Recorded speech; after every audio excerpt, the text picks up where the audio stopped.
It's a full package. If my people who are called by my name, that's us. How many Christians do we have in the house this morning?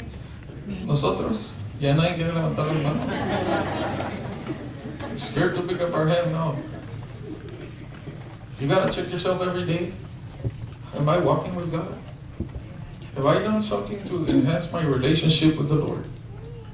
Look, this morning I can tell you, how many of you want to give your life to Jesus? You know, you can raise up your hand and venga para acá enfrente. I'm going to pray with you. ¿Y de qué va a servir eso? Let me ask you, what's that? To what purpose will we do that?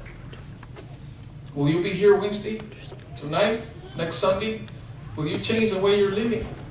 Will you amend your ways? Are you ready for a change in your life? Then what you need to do is get baptized.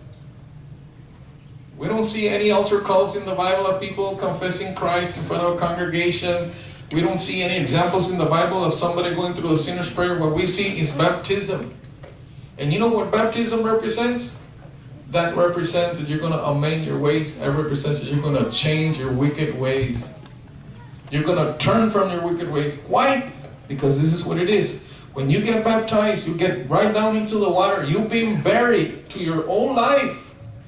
You've been buried to the wicked ways that you're living in. You've been buried to the old life of sinful pleasures.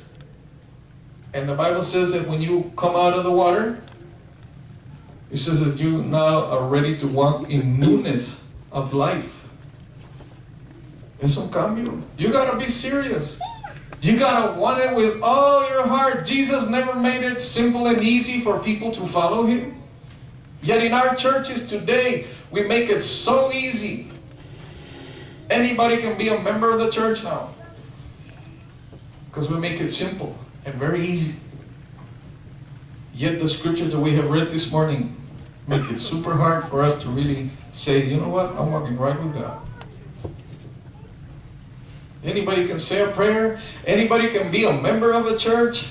Anybody can worship. Anybody can praise and sing and profess to be a born-again Christian. But those things don't matter when we stand before God. Every one of us, from Adam to the last person that will be alive in this world, will stand before God. That's where it's going to come. Right now, in hell, there's people shouting, saying, listen to that message. It's right. Listen, don't come to this place of torment. Yet many people in church are scratching their nails and talking to each other while God is speaking to us. We have no excuse. God has spoken to us to change our ways, to stop living the way we live. And speaking of baptisms, we're going to have a baptismal as soon as this cold weather subsides. I don't want nobody getting sick, but I think I have a lot of people that need baptism here in this church. But before I baptize you, let me tell you what you're getting yourself into. Don't you go get baptized if you're not ready to change. You're not willing to change. You're not willing to leave your old life behind. Don't even show up. Yeah, people say, oh yeah, I want to get baptized too. You know, almost. Yo también. Yeah, I want to accept Jesus. Forget it. Forget it. If you're not ready to change your life, then you're not for real. Don't waste your time. And don't be a bad example. The day you're ready to go on with God, then we can talk business. Let's all stand to our feet.